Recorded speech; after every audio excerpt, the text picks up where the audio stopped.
والبعث بعد الموت کا مطلب ہے کہ مرنے کے بعد سب کو قیامت کے دن دوبارہ زندہ کر کے اٹھایا جائے گا۔ بس اول سور پھونکنے کے بعد جب 40 برس کا عرصہ گزر جائے گا اور اتنی مدت تک احادیث صرفہ کا ظہور ہو چکے گا تو اللہ تعالیٰ اسرافیل علیہ السلام کو زندہ کرے گا۔ پھر وہ سور پھونکیں گے جس کو نقصانی کہتے ہیں، جس سے اول عرش کو اٹھانے والے فرشتے پھر جبرائیل و مکیل اور عزرائیل علیہ السلام اٹھیں گے۔ پھر نئی زمین و آسمان اور چاند و سورج موجود ہوں گے۔ پھر ایک مینا برسے گا جس سے سبزہ کی طرح ہر روح و چیز جسم کے ساتھ زندہ ہو جائے گی۔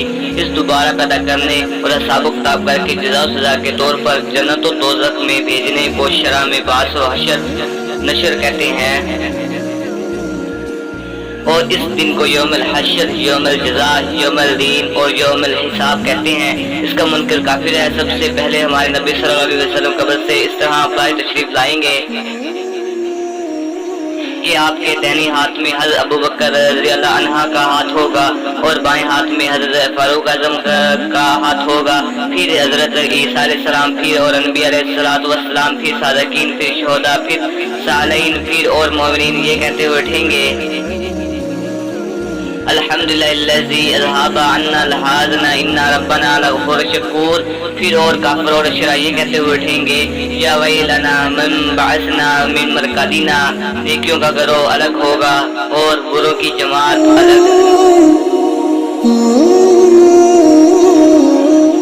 ہر شخص برہنے بے ختنہ اٹھے گا۔ سب سے پہلے حضرت ابراہیم علیہ السلام کو جنت کا سفید لباس بنایا جائے گا اور ان کے بعد حضرت محمد صلی اللہ علیہ وسلم کو ان سے بہتر لباس بنایا جائے گا۔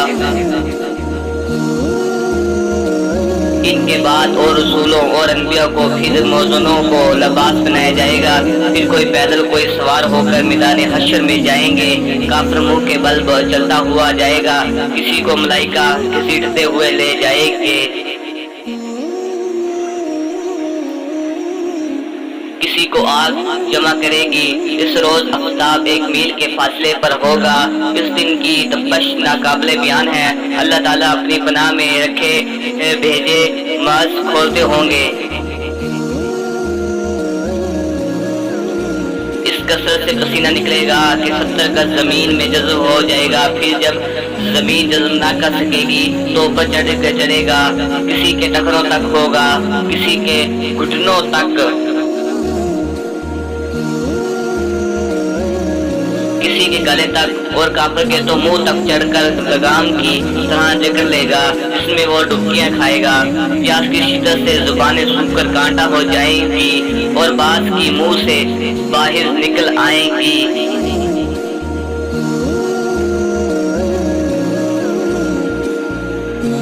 دل ابل کر گلے میں آ جائیں گے۔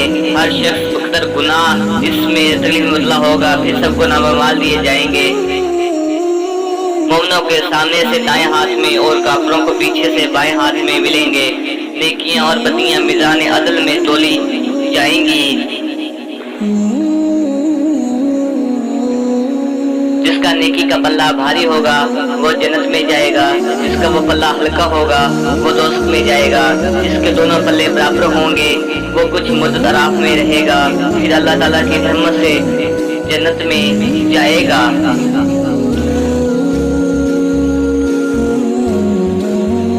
میزان میں عمل میں تولنے کی کفالت اللہ تعالیٰ ہی بہتر جانتا ہے۔ حقوق الباد کا بدلہ اس طرح دلایا جائے گا کہ ظالم کی نیکیاں مظلوم کو دلائی جائیں گی، اور جب نیکیاں ختم ہو جائیں گی تو مظلوم کی برائیاں ظالم پر ڈالی جائیں گی۔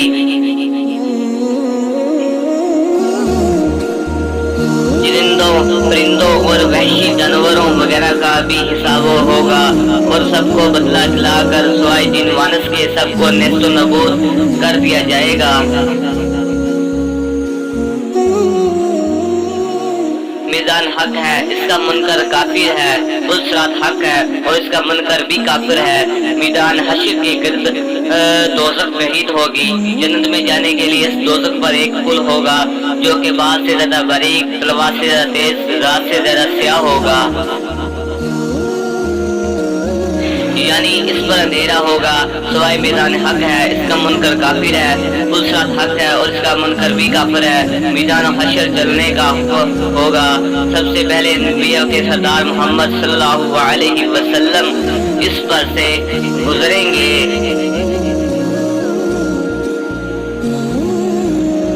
آپ کے بعد آپ کی امت گزرے گی، پھر اور مخلوق باری باری گزرے گی سوائے انبیاء علیہ السلام کے، اور کوئی کلام نہ کرے گا، اور انبیاء علیہ السلام کا کلام یہ ہوگا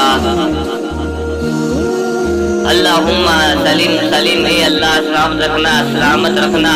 جہنم الصراط کے دونوں طرف کانٹوں کی طرح کے کھیڑے ہوں گے جن کی لمبائی اللہ تعالیٰ ہی بہتر جانتا ہے۔ ضرور کہ یہ فضیلت عطا ہو چکی ہے، پھر بھی اللہ تعالیٰ کے جلال و جبرات کے ادب کی وجہ سے اللہ تعالیٰ سے شفاعت کی اجازت مانگیں گے اور سجدے میں گر کر اللہ پاک کی بے شمار حمد و ثنا کریں گے۔